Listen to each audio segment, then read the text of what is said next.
Suka atau tidak suka, mau atau tidak mau, kita harus menerima. Partai Nasdem menyampaikan sikapnya terhadap hasil pemilu tahun 2024 seperti berikut ini.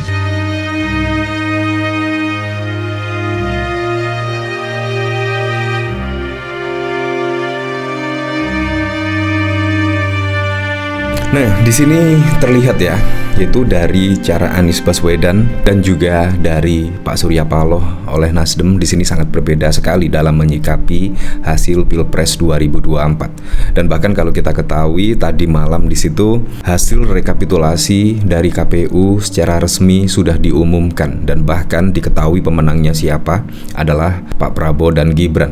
Nah, dari sini terlihatlah yaitu perbedaan pandangan antara Anies dan juga Pak Surya Paloh di sini. Bahkan dari sini Pak Surya Paloh sudah menggelar konferensi pers dan bahkan juga sudah mengucapkan selamat kepada Prabowo Gibran dan bahkan juga sudah menerima hasil dari KPU, suka atau tidak suka di sini.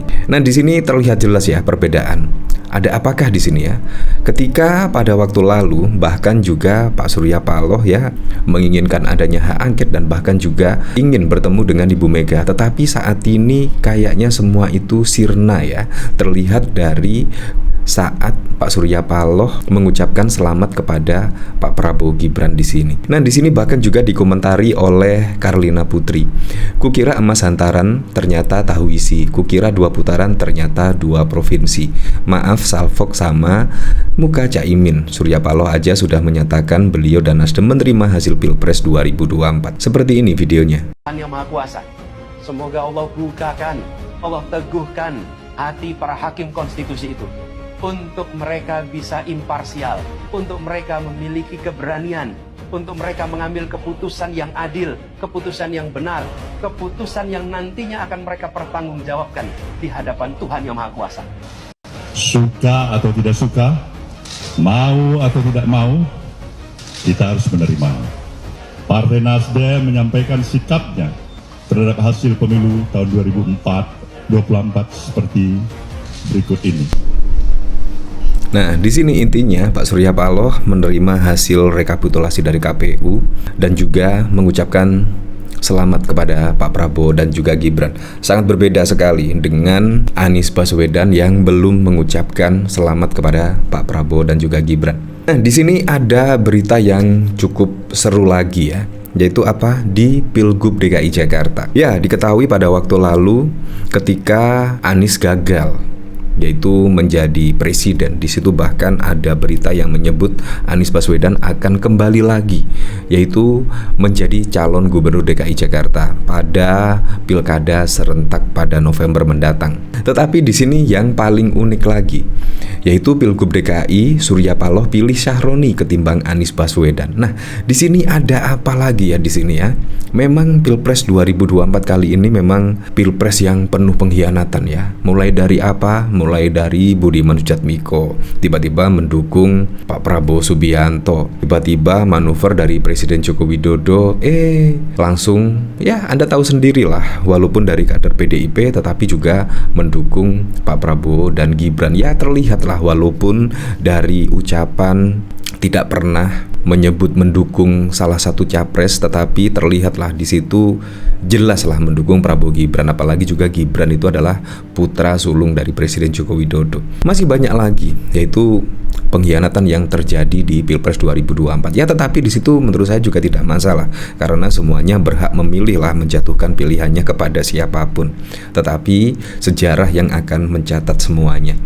Dari sini saya juga penasaran, kira-kira seperti apa ya beritanya di sini.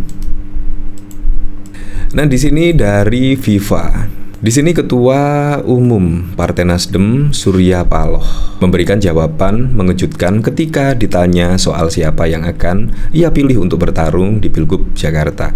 Elit Partai Nasdem Ahmad Saroni akhir-akhir ini digadang-gadang bakal maju di Pilgub DKI Jakarta. Selain itu, nama Anies Baswedan pun juga belakangan rame dispekulasikan bakal maju lagi untuk persaingan kursi DKI 1. Figur Anies merupakan capres yang diusung Nasdem di Pilpres 2024. Lantas Nasdem akan pilih siapa? Ketua DPP Partai Nasdem Willy Aditya awalnya memperjelaskan terkait pertanyaan dari awak media kepada Ketua Umum Partai Nasdem Surya Paloh sikap Nasdem untuk Pilgub DKI Jakarta, sebab kabarnya muncul dua nama yaitu Anies Baswedan dan Ahmad Syaroni yang bakal maju nanti. DKI 1 Pak Surya, ada Anies dan Syaroni, mau Anies apa Syaroni? Tanya Willy kepada Surya Paloh. Dikutip pada 21 Maret 2024, Surya Paloh pun menjawab bahwa pilihannya saat ini yakni tertuju untuk Ahmad Syaroni. Kan lihat dulu, kalau malam ini pilih Syaroni, kata Paloh. Wow, apakah benar demikian ya? Di sini sudah tidak menjadi presiden misalkan kalah gugatan di MK, karena gugatan di MK di situ sangat sulit sekali, sangat sulit untuk membuktikan kecurangan yang sistematis dan juga masif, kecuali dari hak angket itu sendiri. Karena kalau di hak angket, yaitu DPR itu berhak memanggil Presiden Joko Widodo misalnya, tapi kalau di MK menurut saya sangat sulit sekali. Apalagi juga kalau kita ketahui dari berita, contoh misalnya dari tim hukum dari Ganjar Pranowo, di situ bahkan ada saksi, banyak saksi, tetapi juga takut mau menyampaikan sesuatu. Ya kurang lebih seperti itu. Nah di sini bahkan juga ada berita yang cukup mengejutkan. Wah, di sini bahkan Anies Baswedan tak sudi ucapkan selamat kepada Prabowo Gibran. Ini alasannya. Ya terus terang, di sini memang sangat mengejutkan sekali ya.